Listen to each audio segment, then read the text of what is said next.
Hello, this is Brittany M. You are now tuning in to the podcast Mind Over Matter Forever, where we talk about self-care, personal growth, and lifestyle-related content. I'll be sharing the empowerment tools I've used to develop confidence in myself and take steps towards making my dreams a reality. I have learned how to stay true to myself while actively working on opportunities for self-development. I hope that these shared tools and mindset shifts will help empower you in your day-to-day to gain confidence in conquering your goals. Today's topic will be on finding my self-worth and 30 eye-opening insights gained from my 20s. As my 30th birthday approaches this June, I've been reflecting on the last decade of my life, reviewing everything I've learned about handling interpersonal conflict, identifying and enforcing boundaries, and gaining confidence in myself in any environment. Today, I'm sharing some of my favorite hard-earned lessons, and I would love it if you could share any of yours in the comments. Let's learn and grow together. Number 1, embrace self-love and grace, for it is the key to your empowerment and confidence, even when you make a mistake. Shame can be transmuted into wisdom for how to operate in the future. Number 2, anytime you feel a negative emotion, acknowledge it and find a healthy way to release it. This could be through prayer, meditation, or any other method that works for you. Number 3, trying something new will always bring nervousness. View this as excitement and keep moving forward. Number 4, your peace is non-negotiable. Number 5, if someone judges you negatively before attempting to get to know you, that is not your problem to resolve. Number 6, remember, setting boundaries is not just about your well-being. It's about respecting yourself and taking control of your life. Number 7, how you enforce your boundaries isn't for someone else to decide. Number 8, develop rituals that help you become self-validated. For instance, start each day by affirming your worth, or end each day by reflecting on your achievements. Others' opinions are fickle and can change at any moment, but your self-validation should remain constant. Number 9, true power doesn't require you to play mind games with others. It's a sense of inner knowing and self-respect. Number 10, identifying who likes you for you, not who they want you to be, will save you from excessive disappointments. Number 11, it costs nothing to be kind to others, but everything when you are not.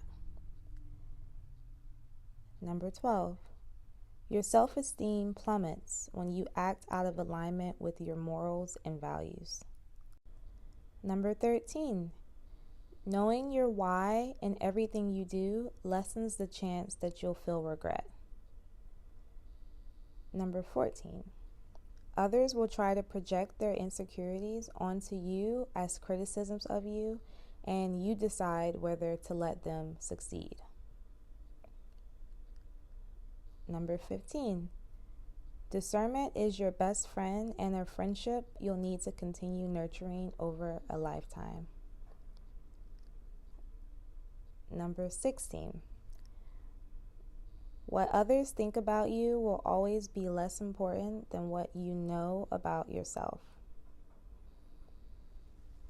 Number 17, I'm just thinking back when I was 17 years old. Feels like a lifetime ago. But for lesson number 17, embrace yourself fully. The one above handcrafted you with intention. So everything about you was made the way it is for a reason. You might as well embrace yourself. Number 18, you can relive family dynamics, meaning you can repeat patterns and behaviors you've observed in your family. Alternatively, you can enhance future generations' livelihood and emotional wellness by consciously making different choices and setting new standards for yourself. Number 19, kindness is a strength in this world where people pretend that cosplaying as a Grinch is the only option. Number 20, your integrity is worth millions. What would you do to keep its worth intact? 21, be vulnerable with people who have demonstrated that they will treat you with consideration as if you are a diamond in their hands. 22, be curious and learn to be okay with being wrong. 23, constructive criticism is greater than unhelpful and mean-spirited criticism. Learn to distinguish between the two when communicating with others and when they are communicating with you. So if you pick up on things people are saying and what it's saying is leaning more towards negative and it's also just baseless based off of projections, you know what to do. Discard that out your mind and keep it moving. And think back on number 12. 24, be willing to apologize when someone misinterprets something you say or do, even if that wasn't your intention. And also be cautious with this. So only do this with vetted, safe people, aka people who are self-aware and not engaging in bad faith arguments. 25, if you give grace to others, you also deserve grace. Make sure that that grace is reciprocal in all transactions, whether that is at work when you're doing projects as a team, whether that's in a relationship where you've been forgiving if your partner didn't take out the trash a couple of times, but then when you make a mistake, there's a big blow up. Something's not right there. It's time to look within and see what's going on, or bring it to attention to the other person. Like, hey, I give you grace all the time about this X, Y, and Z, so it's okay for you to give me some. An example of this one just happened to me recently at work, where I won't get into every little part of what we have to do at my job, but one part is me and another person submitting some information to another team, and that team processes the information into Workday. So that's a part of what we do. Now, the other team has been behind on what they did on their last week's what we submitted to them, and this week's we had to do some conversions, which is pretty much a temp worker working in the plants, giving them the opportunity to become full-time as long as they meet certain requirements like drug testing, background checks, and things like that. And then we have to submit that compiled list to the other team, basically. But in this case, we have not gotten any confirmation that the last two things submitted have been finalized. So today, as I'm recording this, I had some work that I needed to complete for the one that we usually have submitted by end of business today, and I always have on time usually. This week with the conversions, everything, me getting ready for my birthday, I'm just gonna be honest, it was not completed. But I'm okay with that myself, because that's just I'm okay with it because I know that I've always met the deadline. It's fine. So in the conversation, I brought up to the team, we have like a chat, and I say, hey, I can't remember exactly verbatim what I said, but basically I was like, hey, I'm going to need some more time. I'm also going to be off tomorrow, so I can submit it by Friday. And I also said, hey, my portion is what still needs to be completed. The other person I'm working with, his portion is complete. Do you guys want that? Go ahead and send that to you guys, or do you want everything in a compiled list? And then, of course, how people can be at work. One of the people in the chat were like, oh, well, is there any way that person can do it while you're at the office, or we just don't want it to go behind 2 days or something like that. And I responded to her and said, no, I can get the work done. It's just going to have to be done by Friday, just not end of business Wednesday, but that's going to be okay. And basically, with knowing that the other information has not been completed yet, I am hoping that we will be allowed some grace due to us processing, 30 plus conversions on top of our job duties. And the person said, okay, you're fine. We'll submit it on Friday. But it's just like little things like that where we don't, in those situations, me and my coworker, we've noticed for the past several weeks, I would say at least 4 weeks, things have not been processed in the time frame that's supposed to go on the timeline.